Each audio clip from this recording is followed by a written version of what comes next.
ओम नमो भगवते वासुदेवाय। नमस्कार दोस्तों, आज हम जानेंगे लक्ष्मी जी के प्रादुर्भाव की कहानी, समुद्र मंथन और अमृत प्राप्ति। भीष्म जी ने पुलस्त्य ऋषि से कहा, हे मुनिवर, मैंने तो सुना था कि लक्ष्मी जी क्षीर समुद्र सागर से प्रकट हुई हैं। फिर आपने यह कैसे कह दिया कि वे भृगु की पत्नी ख्याति के गर्भ से उत्पन्न हुई हैं? तो पुलस्त्य ऋषि कहते हैं, हे राजन, तुमने जो मुझसे प्रश्न किया है उसका उत्तर सुनो। लक्ष्मी जी के जन्म का संबंध समुद्र से है। यह बात मैंने भी ब्रह्मा जी के मुख से सुनी हुई है। एक समय की बात है, दैत्यों और दानवों ने बड़ी भारी सेना लेकर देवताओं पर चढ़ाई की। उस युद्ध में दैत्यों के सामने देवता परास्त हो गए। तब इंद्र आदि संपूर्ण देवता अग्नि को आगे करके ब्रह्मा जी की शरण में गए। वहां उन्होंने अपना सारा हाल कह सुनाया। ब्रह्मा जी ने कहा, तुम लोग मेरे साथ भगवान की शरण में चलो। यह कहकर वे संपूर्ण देवताओं को साथ में लेकर क्षीर सागर के उत्तर तट पर गए और भगवान वासुदेव को संबोधित करते हुए बोले, हे प्रभु, शीघ्र उठिए और इन देवताओं का कल्याण कीजिए। आपकी सहायता न मिलने से दानव इन्हें बारंबार परेशान कर रहे हैं, युद्ध करके उनको परास्त कर देते हैं। उनके ऐसा कहने पर कमल के समान नेत्र वाले भगवान अंतर्यामी पुरुषोत्तम ने देवताओं के शरीर की अपूर्व अवस्था देखकर कहा, हे देवगण, मैं तुम्हारे तेज की वृद्धि करूंगा। मैं तुम्हें जो उपाय बतला रहा हूँ उसे तुम लोग करो। दैत्यों के साथ मिलकर सब प्रकार की औषधियाँ ले आओ और उन्हें क्षीर सागर में डाल दो।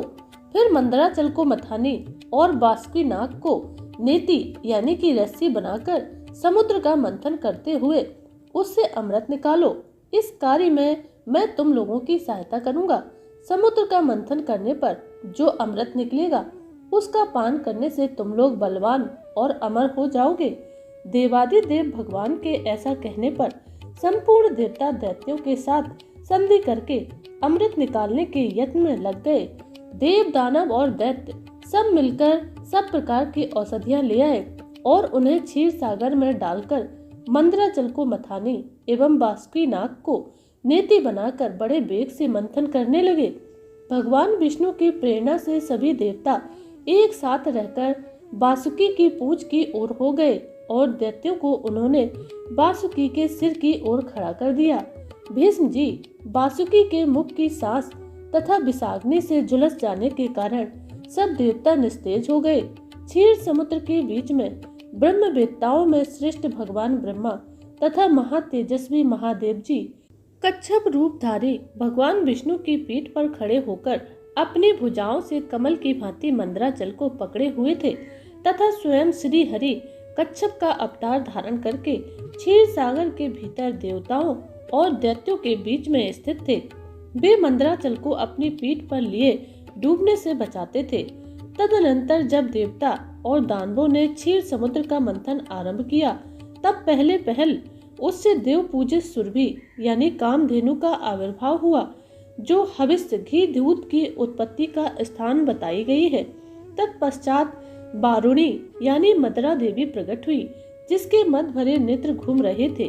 वह पग पग पर लड़खड़ाती चलती थी। उसे अपवित्र मानकर देवताओं ने त्याग कर दिया। तब वह असुरों के पास जाकर बोली, दानवों, मैं बल प्रदान करने वाली देवी हूँ, तुम मुझे ग्रहण करो। दैत्यों ने उसे ग्रहण कर लिया। इसके बाद पुनः मंथन आरंभ होने पर पारिजात वृक्ष का उत्पन्न हुआ, जो अपनी शोभा से देवताओं का आनंद बढ़ाने वाला था। तदनंतर 7 करोड़ अप्सराएं प्रकट हुई, जो देवता और दानवों की सामान्य रूप से भोग्या है। जो लोग पुण्य कर्म करके देवलोक में जाते हैं, उनका भी उनके ऊपर समान अधिकार होता है। अप्सराओं के साथ शीतल किरणों वाले चंद्रमा का प्रादुर्भाव हुआ, जो देवताओं को आनंद प्रदान करने वाले थे। उन्हें भगवान शंकर ने अपने लिए मांगते हुए कहा, देवताओं, ये चंद्रमा मेरी जटाओं के आभूषण होंगे, अतः इन्हें मैंने ले लिया है। तत्पश्चात कालकूट नाम का एक भयंकर विष प्रकट हुआ, जिससे देवता और दानव को बड़ी पीड़ा हुई। तब महादेव जी ने स्वेच्छा से उस विष को पी लिया। उसके पीने से उनके कंठ में काला निशान पड़ गया। तभी से वे महेश्वर नीलकंठ कहलाने लगे। क्षीर सागर से निकले हुए उस विष का जो अंश पीने से बच गया था उसे सर्पों ने ग्रहण कर लिया। तदनंतर अपने हाथ में अमृत से भरा हुआ कमंडलू लिए धन्वंतरी जी प्रकट हुए। वे श्वेत वस्त्र धारण किए हुए थे। वैद्यराज के दर्शन से सबका मन स्वस्थ एवं प्रसन्न हो गया। उसके बाद उस समुद्र से उच्च श्रेवा घोड़ा और ऐरावत नाम का हाथी प्रकट हुआ। इसके पश्चात क्षीर सागर से लक्ष्मी देवी का प्रादुर्भाव हुआ, जो खिले हुए कमल पर विराजमान थी और हाथ में कमल लिए थी। उनकी प्रभा चारों ओर छिटक रही थी। उस समय महर्षियों ने श्री सूक्त का पाठ करते हुए बड़ी प्रसन्नता के साथ उनका स्तवन किया। समुद्र देव ने स्वयं प्रकट होकर के लक्ष्मी जी को एक सुंदर माला भेंट की, जिसके कमल कभी मुरझाते नहीं थे। विश्वकर्मा ने उनके समस्त अंगों में आभूषण पहना दिए। स्नान के पश्चात दिव्य माला और दिव्य वस्त्र धारण करके जब वे सब प्रकार के आभूषणों से विभूषित हुई, तब इंद्र आदि देवता तथा विद्याधर आदि ने भी उन्हें प्राप्त करने की इच्छा की। तब ब्रह्मा जी ने भगवान विष्णु से कहा, हे वासुदेव, मेरे द्वारा दी हुई इस लक्ष्मी को आप ही ग्रहण करें। मैंने देवताओं और दानवों को मना कर दिया है, वे इन्हें पाने की इच्छा नहीं करेंगे।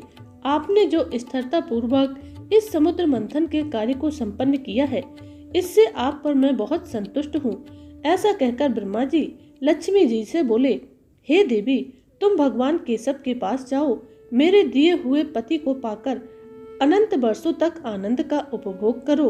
ब्रह्मा जी के ऐसा कहने पर लक्ष्मी जी भगवान विष्णु के पास चली गईं और हाथ जोड़कर बोली, हे देव, आप कभी भी मेरा परित्याग ना करें। संपूर्ण जगत के प्रियतम, मैं सदा आपके आदेश का पालन करती हुई आपके वक्ष स्थल में निवास करूंगी। यह कहकर लक्ष्मी जी ने कृपापूर्ण दृष्टि से देवताओं की ओर देखा। इससे उन्हें बड़ी प्रसन्नता हुई।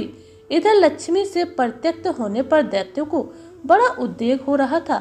उन्होंने झपट कर धन्वंतरी के हाथ से अमृत का पात्र छीन लिया। तब भगवान विष्णु ने माया से एक स्त्री का रूप धारण करके दैत्य को लुभाया और उनके निकट आकर के कहा, यह अमृत का कमंडल मुझे दे दो। उस त्रिभुवन सुंदरी रूपवती नारी को देखकर दैत्यों का चित्त काम से वशीभूत हो गया। उन्होंने चुपचाप वह अमृत उस सुंदरी के हाथ में दे दिया और स्वयं उसका मुंह ताकने लगे। दानवों से अमृत लेकर भगवान ने देवताओं को दे दिया और इंद्र आदि देवता तत्काल उस अमृत को पी गए। यह देख दैत्यगण भांति भांति के अस्त्र शस्त्र और तलवारें हाथ में लेकर देवताओं पर टूट पड़े, परंतु देवता अमृत पीकर बलवान हो चुके थे। उन्होंने दैत्य सेना को परास्त कर दिया। देवताओं की मार पड़ने पर दैत्यों ने भागकर चारों दिशाओं की शरण ली और कितने ही पाताल में चले गए। तब संपूर्ण देवता आनंद मग्न हो शंख चक्र और गदा धारण करने वाले भगवान श्री विष्णु को प्रणाम करके स्वर्ग लोक को चले गए। तब से सूर्य देव की प्रभा स्वच्छ हो गई। वे अपने मार्ग से चलने लगे। भगवान अग्निदेव भी मनोहर दीप्ति से युक्त हो प्रज्वलित होने लगे तथा सब प्राणियों का मन धर्म में संलग्न रहने लगा। भगवान विष्णु से सुरक्षित होकर समस्त त्रिलोकी श्री संपन्न हो गए। उस समय समस्त लोकों को धारण करने वाले ब्रह्मा जी ने देवताओं से कहा, हे देवगण, मैंने तुम्हारी रक्षा के लिए भगवान विष्णु को तथा देवताओं के स्वामी उमापति महादेव जी को नियत किया है। वे दोनों तुम्हारे योगक्षेम का निर्वाह करेंगे। तुम सदा उनकी उपासना करते रहना, क्योंकि वे तुम्हारा कल्याण करने वाले हैं। उपासना करने से ये दोनों महानुभाव सदा तुम्हारे क्षेम के साधक और वरदायक होंगे। ऐसा कहकर के भगवान ब्रह्मा अपने धाम को चले गए। उनके जाने के बाद इंद्र ने भी देवलोक की राह ली। तत्पश्चात श्री हरि और शंकर जी भी अपने अपने धाम वैकुंठ एवं कैलाश में चले गए। तदनंतर देवराज इंद्र तीनों लोकों की रक्षा करने लगे। हे महाभाग, इस प्रकार लक्ष्मी जी क्षीर सागर से प्रकट हुई थी। यद्यपि वे सनातनी देवी हैं, तो भी एक समय भृगु की पत्नी ख्याति के गर्भ से भी उन्होंने जन्म ग्रहण किया था।